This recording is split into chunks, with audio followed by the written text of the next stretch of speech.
Hello and welcome to News Now. The Nigerian military says its troops have arrested the mastermind of last Sunday's bombing in Jos, Plateau State, north-central Nigeria, and Tuesday's suicide blast in Zaria in Kaduna State in the northwest of the country.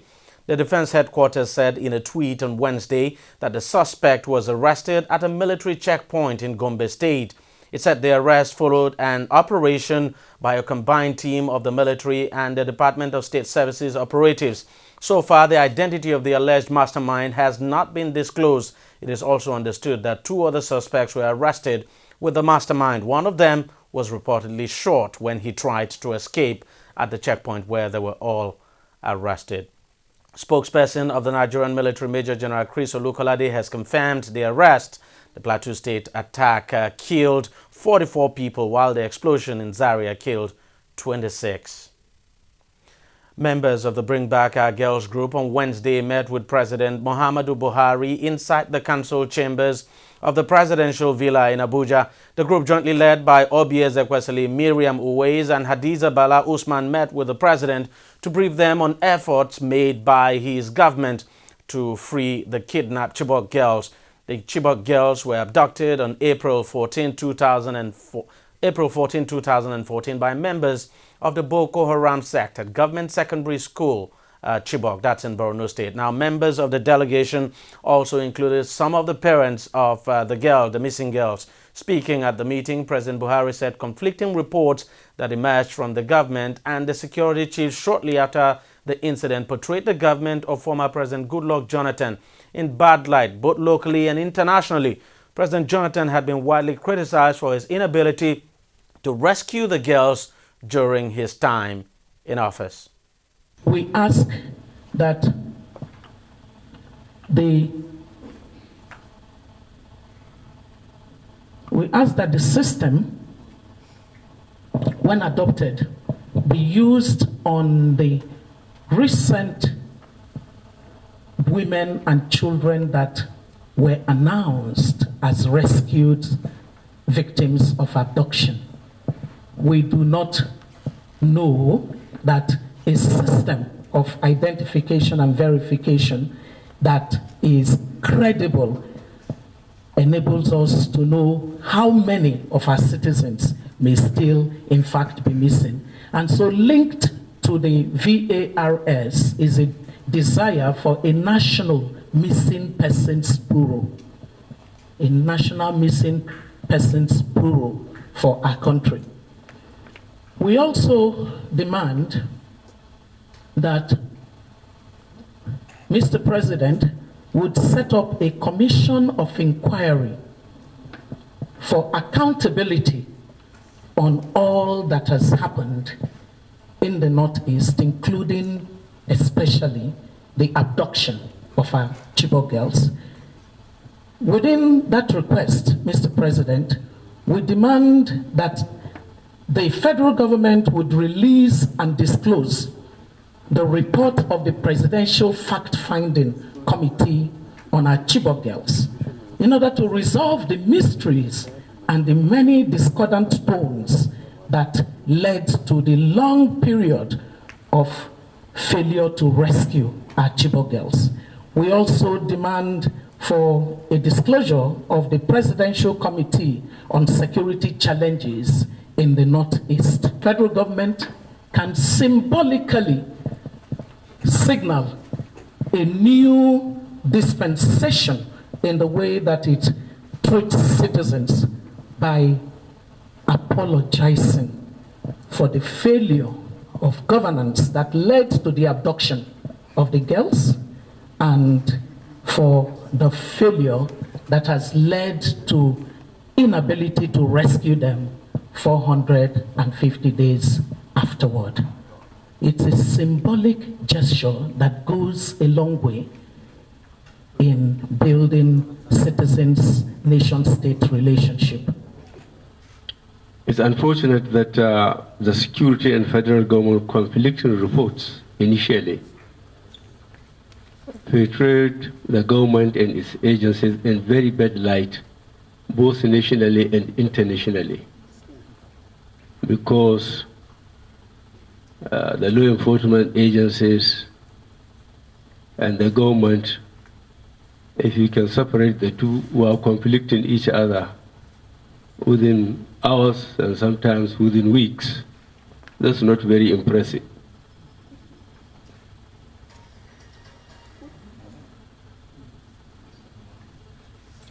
The delayed and conflicting reaction by former government and its agencies, it's very unfortunate, as I said. And I thank the leader of Chibok community for the articulated priorities he has drawn about welfare of the families, of the communities, and the rehabilitation of infrastructure. I think the government should provide this as a matter of right. We'll do our best to earn back the respectability of our country and its institutions. Now, following the spate of attacks carried out by suspected members of the Boko Haram sect in the country, police in Nigeria has started a special stop and search operation on roads and highways nationwide. Inspector General of Police Solomon Arase gave the directive on Tuesday for the announced commencement, of the operation. He ordered that special emphasis be placed on roads in and out of major cities and towns. The police urged Nigerians to bear with the Nigerian police force during the security operation. Now, the statement added that the measure is a temporary one and it would in no way mean a return of roadblocks, which has been banned in Nigeria. The coroner inquest investigating the cause of the collapse of a building belonging to the Synagogue Church of All Nations in Lagos has indicted the church, accusing it of negligence. Lagos Coroner Magistrate Oyetade Komolafe called for the investigation and possible prosecution of the two structural engineers who built the collapsed 6-story building. 116 persons died when the building collapsed on September 12th last year in Lagos. Most of the dead were South Africans who were visiting the church at the time and staying in the ill-fated building. The recommendations of the coroner bring to an end an inquest in which the man in the center of it all refused to testify.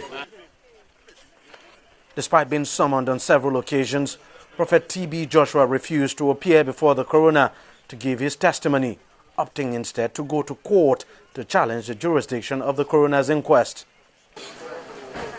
And even when he wasn't at the final proceeding of the inquest, his supporters besieged the court premises in show of solidarity. The coroner made it clear it was unfortunate Prophet Joshua refused to testify, even when a lower court had ordered him to do so.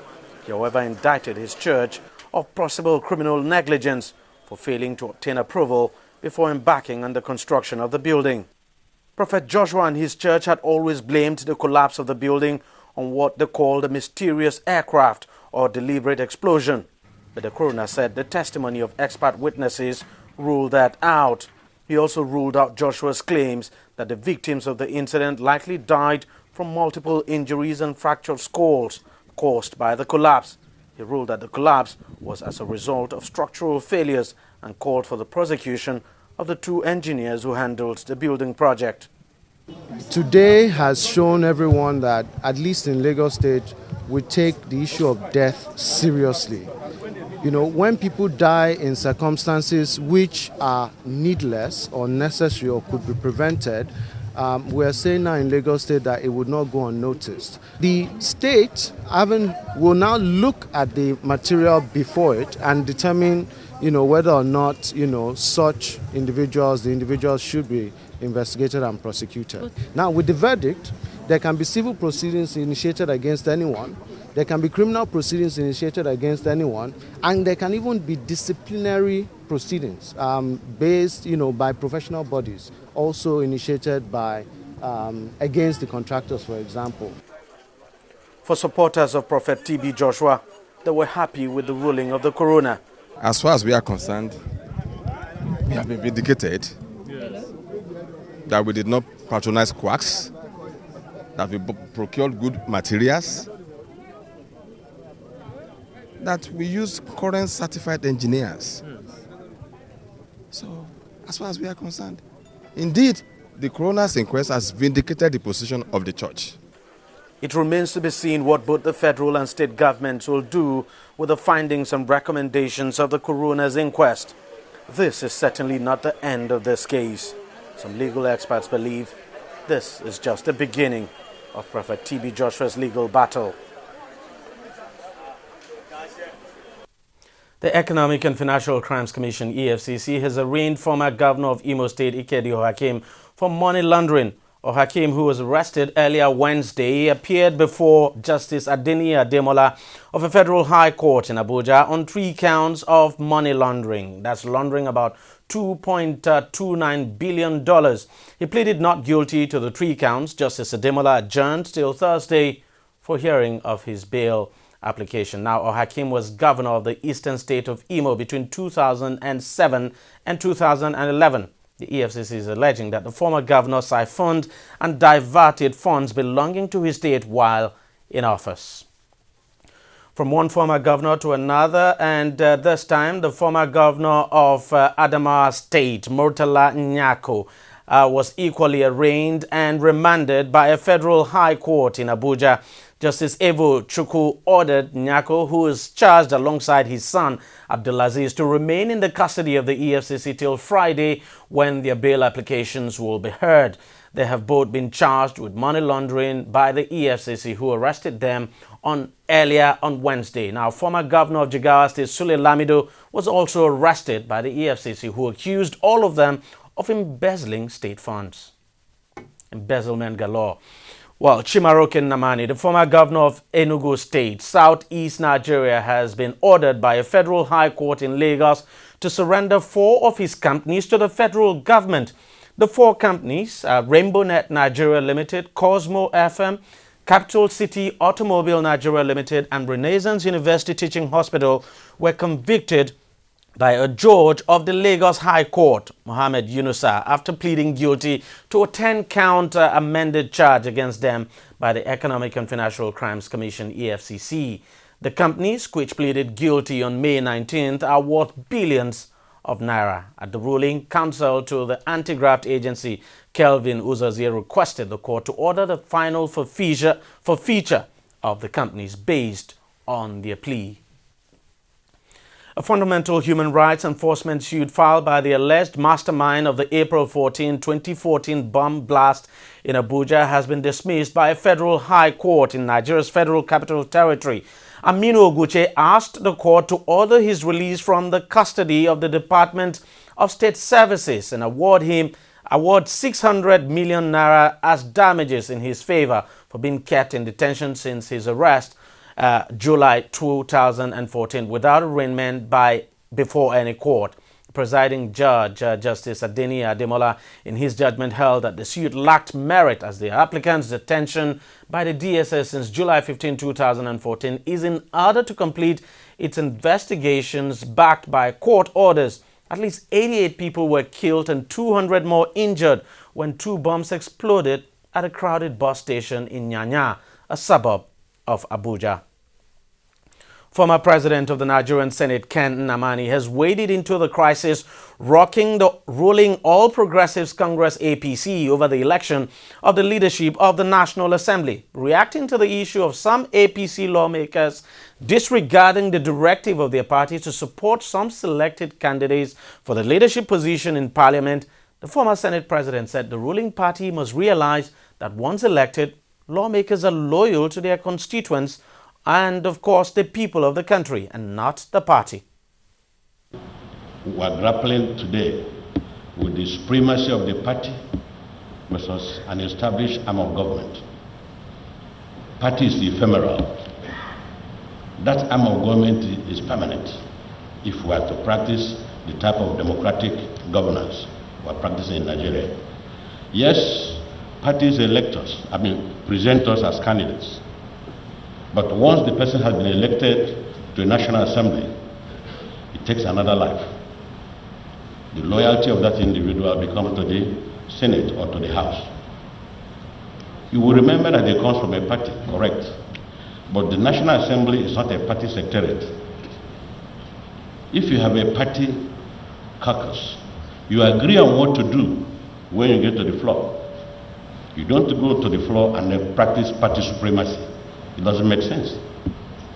Because a Senate President is Senate President of the Federal Republic of Nigeria, not of PDP or of APC or of anyone. So the mistakes being made now is because we have refused to read. Well, we'll take a short break now. More stories coming your way. Continue to stay tuned to TV360. Every day, every hour, and every minute, news break in Nigeria. Things happen so fast, it's most times difficult to track and comprehend them. But that's what we do right here on TV360. 2015, would you want to come back again? It's like asking Jesus Christ if he knew he was going to die, will you want to come back as the savior of the world again? We do not just help you track the stories, we break them down, explore all the angles, analyze the issues so that you can fully comprehend the stories and use them to make the right decisions.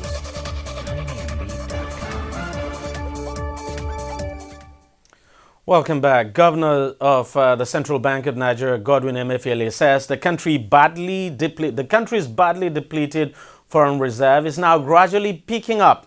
Addressing the leadership of the Nigerian Senate, the CBN governor attributed the gradual upward trend to the efforts of President Muhammadu Buhari. The external reserves declined from $37.3 billion in June 2014 to $29.1 billion as at the end of June of 2015.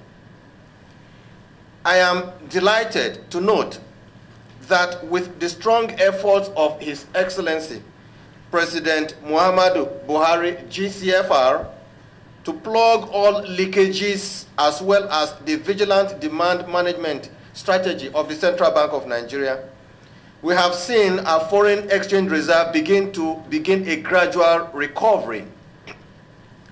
As at the 7th of July 2015, the reserves stood at $31.89 billion, a trend we find extremely gratifying.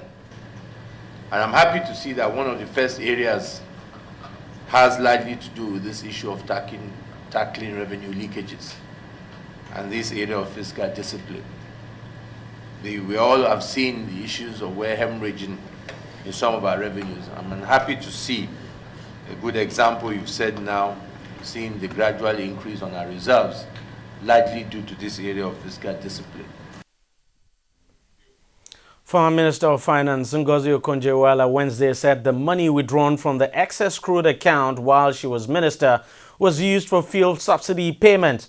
It comes as the Federation Accounts Allocation Committee, FAC, denied approving the withdrawal and spending of about $2.1 billion from the excess crude oil revenue account in December 2014.